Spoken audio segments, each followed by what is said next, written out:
तक यह रहस्य है कि कैलाश पर्वत पर चढ़ने वाला इंसान आज तक जीवित नहीं बचा। लेकिन आज इस वीडियो को हमने आपके लिए फुल रिसर्च के बाद तैयार किया है ताकि इस रहस्य को हम उजागर कर पाए। अगर आप कैलाश पर्वत के इस रहस्य को जानने के बारे में इंटरेस्ट रखते हैं तो आपको इस वीडियो को पूरा देखना पड़ेगा। अगर आपको मंजूर है तो चलिए शुरू करते हैं। मैं हूं आपका दोस्त नारायण और आप देख रहे हैं ट्रेवल द वर्ल्ड। दोस्तों, अगर आपने अभी तक इस वीडियो को लाइक करके चैनल को सब्सक्राइब नहीं किया है तो जल्दी कर दीजिए, क्योंकि ऐसे ही इंटरेस्टिंग वीडियो जिस चैनल पर आती रहती है। दोस्तों, रूस में रहने वाला एक पर्वतारोही कैलाश पर्वत पर चढ़ने की सोची। उसने सोचा कि जब वो 8000 से ज्यादा ऊंचाई वाले माउंट एवरेस्ट पर चढ़ाई कर गया तो फिर 6638 मीटर वाला कैलाश पर्वत क्या चीज है। बहुत से लोग उसे ऐसी जुर्रत करने से मना कर रहे थे, लेकिन फिर भी उस पर्वतारोही ने पूरी हिम्मत और दमखम के साथ कैलाश पर्वत की चढ़ाई शुरू कर दी। अभी आधा रास्ता भी तय नहीं हुआ था कि उसकी सांसें फूलने लगी, जबकि वहाँ पर भरपूर मात्रा में ऑक्सीजन मौजूद था। लेकिन उसके बावजूद भी वो पर्वतारोही हार नहीं माना और लगातार आगे बढ़ता रहा। कुछ ऊंचाई पर और चढ़ने के बाद पर्वतारोही की दिल की धड़कन बहुत तेज हो गई और हैरतअंगेज तरीके से उसके हाथ के नाखून और शरीर के बाल बहुत ही तेजी से बढ़ने लगे। उस पर्वतारोही को ऐसा महसूस होने लगा कि जैसे उसकी उम्र बहुत ही तेज रफ्तार से बढ़ रही हो। जिस पर्वतारोही ने ऑक्सीजन की कमी वाले माउंट एवरेस्ट की चोटी पर चढ़ाई कर ली थी, अब उसे कैलाश से डर लगने लगा था। उसे महसूस हो रहा था कि जैसे कोई है जो वहाँ की चढ़ाई करने से उसे रोक रहा है, जो नहीं चाहता है कि वहाँ पर किसी इंसान की दखल अंदाजी हो।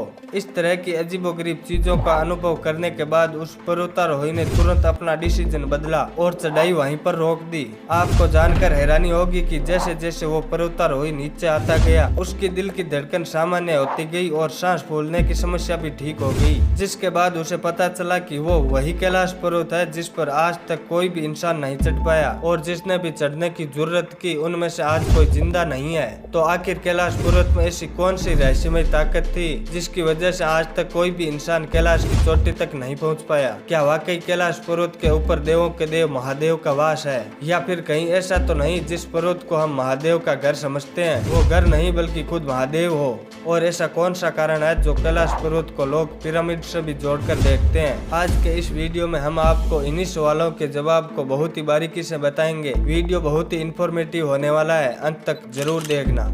दोस्तों, सबसे पहले आपको बता दें कि कैलाश पर्वत हमारे पड़ोसी देश तिब्बत में मौजूद एक पर्वतीय श्रृंखला है जिसका अंश भारत और चीन तक चला जाता है। आपको जानकर हैरानी होगी कि दुनिया की सबसे ऊंची पहाड़ी माउंट एवरेस्ट की ऊंचाई लगभग 8848 मीटर है। वहीं दूसरी तरफ कैलाश पर्वत की ऊंचाई माउंट एवरेस्ट से लगभग 2000 मीटर कम 6638 मीटर है।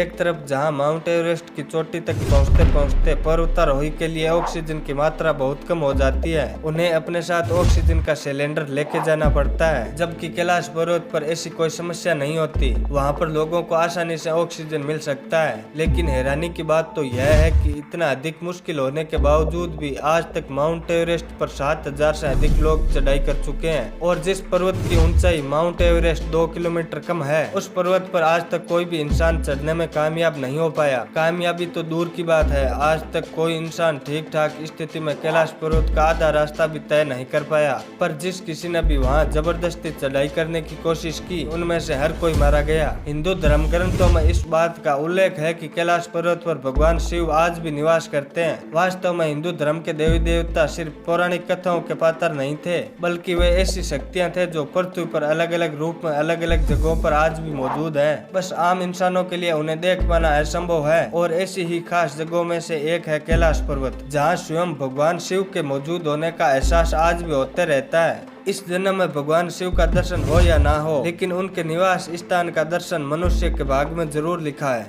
कहा जाता है कि दुनिया की सारी अलौकिक शक्तियों का जन्म इसी कैलाश पर्वत से ही शुरू हुआ था। हिमालय की गोद में बसा ये पर्वत भले ही दुनिया का सबसे बड़ा पर्वत ना हो, लेकिन इसकी भव्यता इसकी ऊंचाई से नहीं बल्कि इसके आकार में है, जो जीता जागता किसी शिवलिंग की तरह दिखाई देता है। हाल ही में दुनिया भर में कई वैज्ञानिकों द्वारा की गई रिसर्च के बाद ये बताया गया कि पृथ्वी की जिस जगह जगह पर अद्भुत कैलाश पर्वत मौजूद है वो जगह पृथ्वी का सेंटर है। जैसे किसी मानव शरीर का केंद्र उसकी नाभि को माना जाता है, वैसे ही पृथ्वी की नाभि कैलाश पर्वत है। यही वजह है जब कोई पर्वतारोही कैलाश पर्वत के पास भी जाता है तो उसके दिशा सूचक यंत्र काम करना बंद कर देते हैं। शोधकर्ताओं द्वारा बताया गया कि कैलाश पर्वत पर ही चारों दिशाओं का मिलन होता है। यह पर्वत इस धरती के सभी जीव जंतुओं को जीवित रखने के लिए वातावरण को बनाए रखता है। शायद इसीलिए इस जगह को प्राकृतिक शक्तियों का भंडार माना जाता है। जब भी कभी कोई कैलाश पर्वत पर चढ़ने की हिम्मत करता है तो एक खास सीमा को पार करने के बाद उसके साथ बहुत ही अजीबोगरीब और असामान्य घटनाएं होने लगती है।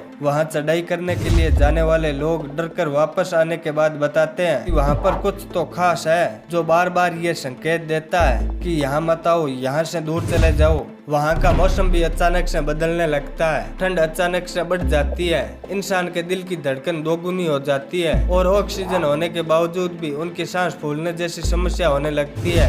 इतना ही नहीं, कई लोगों का तो यह भी कहना है कि जब आप कैलाश पर्वत के करीब जाएंगे तो आपको महसूस होगा कि आपके नाखून और आपके शरीर के बाल बहुत ही तेज रफ्तार से बढ़ रहे हैं। आपके चेहरे की बनावट बहुत ही तेजी से बदल रही है और उस पर झुर्रियां दिखाई देने लगती है। यह लगभग वैसा ही होता है जैसे कि उम्र दोगुनी चौगुनी रफ्तार से बढ़ रही हो। और जो भी शख्स कैलाश पर्वत की इन चेतावनी को नजरअंदाज करके आगे बढ़ता है वो आज तक कभी वापस नहीं लौटा। हिंदू धर्म की मान्यताओं के अनुसार कैलाश पर्वत को भगवान शिव का घर माना जाता है और बगैर उनकी आज्ञा के कोई भी उनके स्थान पर आ जाए ऐसा वो होने नहीं देंगे। यानी कि कैलाश पर्वत पर चढ़ाई करना असंभव है। दुनिया भर में कैलाश पर्वत को लेकर तरह तरह की कथाएं प्रचलित होने लगी। कोई कुछ कहता है तो कोई अपनी अलग अलग कहानी पेश करता है। इसी बात का पता लगाने के लिए साल 1999 में एक रूस के विशेषज्ञ ने कैलाश पर्वत के रहस्य के बारे में पता करने के लिए एक खास टीम बनाई और एक लंबे समय तक अध्ययन करने के बाद उस शख्स ने अपनी लिखी किताब में यह दावा किया कि कैलाश पर्वत प्राकृतिक पहाड़ बिल्कुल भी नहीं लगता, बल्कि चोटी बिल्कुल इंसानों द्वारा तैयार की गई पिरामिड जैसी लगती है। यानी कि उनकी बातों का मतलब यह है कि कैलाश पर्वत प्राकृतिक नहीं है बल्कि इंसान या किसी अन्य शक्ति के द्वारा उसे तैयार किया गया है। और इस जगह पर अजीब तरह के रेडिएशन होने की वजह से कैलाश पर्वत को अलौकिक गतिविधियों का केंद्र भी बताया गया है। और वास्तव में अगर आप कैलाश पर्वत को किसी खास शक्ति के द्वारा तैयार मानते हैं तो कैलाश के निर्माता कोई और नहीं बल्कि खुद महादेव ही होंगे। तमाम तरह के दावों और लोगों की आस्थाओं को देखते हुए कैलाश पर्वत पर किसी भी तरह के आदमी को चढ़ाई करने के लिए पूरी तरह से बैन कर दिया गया है। लेकिन आज से लगभग 20 साल पहले 2001 वो आखिरी वक्त था जब किसी ने पर्वत पर चढ़ाई करने की कोशिश की। लेकिन स्पेन की उन पर्वतारोहियों की टीम कैलाश पर्वत पर चढ़ाई की शुरुआत तो बहुत ही जबरदस्त तरीके से करने चले थे, लेकिन कुछ ही दिनों बाद उन सभी को वापस लौटना पड़ा। लेकिन तब से लेकर आज तक दोबारा कोई भी इस पर्वत की तरफ नहीं बढ़ा, क्योंकि भारत और तिब्बत सहित दुनिया भर के लोगों का मानना है कि ये पर्वत एक पवित्र स्थान है, इसलिए इस पर किसी को भी चढ़ाई नहीं करने देना चाहिए। हमारे सनातन धर्म में इस पर्वत का बहुत ही अधिक महत्व है। आज भी जब लोग अमरनाथ की यात्रा के लिए निकलते हैं तो रास्ते में कैलाश पर्वत को दूर से ही देखकर माथा टेकते हैं। दोस्तों, जब भी आप कैलाश पर्वत या मानसरोवर के झील के क्षेत्र में जाएंगे तब आपको निरंतर एक आवाज सुनाई देगी। आपको ऐसा महसूस होगा कि जैसे कहीं आसपास एरोप्लेन उड़ रहा हो, लेकिन ध्यान से सुनने पर यह आवाज डमरू या ओम की ध्वनि जैसी होती है। वैज्ञानिक कहते हैं कि हो सकता है ये आवाज बर्फ के पिघलने की हो। खैर, इसके पीछे का कारण क्या है ये किसी को भी नहीं पता, लेकिन वहाँ पर सुनाई देने वाली ध्वनि बहुत ही रहस्यमय और खास है। धीरे धीरे अब दुनिया के अधिकतर लोग इसे स्वीकार करने लगे हैं कि कैलाश पर्वत पर देवों के देव महादेव निवास करते हैं और इसीलिए कोई इंसान आज तक कैलाश की चोटी तक नहीं पहुंच पाया। मरने के बाद ऐसा कोई शख्स जिसने कोई पाप ना किया हो, केवल वही कैलाश पर्वत को फतेह कर सकता है। पर्वत के पास में ही ब्रह्मताल है जिसकी बनावट और आकार बिल्कुल सूर्य जैसा दिखाई पड़ता है, जिसका दर्शन करने दुनिया भर से श्रद्धालु यहाँ आते हैं। वहीं इससे 1 किलोमीटर की दूरी पर एक राक्षस ताल है जहां कोई भी नहीं जाता और उसकी बनावट चांद की तरह मानी जाती है। एक तरफ जहां ब्रह्म ताल का पानी मीठा है तो दूसरी तरफ राक्षस ताल का पानी बेहद खारा। यही वजह है कि ब्रह्म ताल सकारात्मक ऊर्जा का केंद्र है और राक्षस ताल नकारात्मक ऊर्जा का केंद्र, और ऊर्जा के इन दो केंद्रों के बीच खड़ा है कैलाश पर्वत। दोस्तों, आज के लिए बस इतना ही। उम्मीद करता हूँ वीडियो आपको बेहद अच्छा लगा होगा। अच्छा लगा है तो वीडियो को लाइक और चैनल को सब्सक्राइब करना बिल्कुल न भूलें और कमेंट में देवों का देव महादेव का जयकारा एक बार जरूर लगाएं। चलो फिर मिलूंगा आपसे किसी नए टॉपिक पर, तब तक के लिए गुड बाय।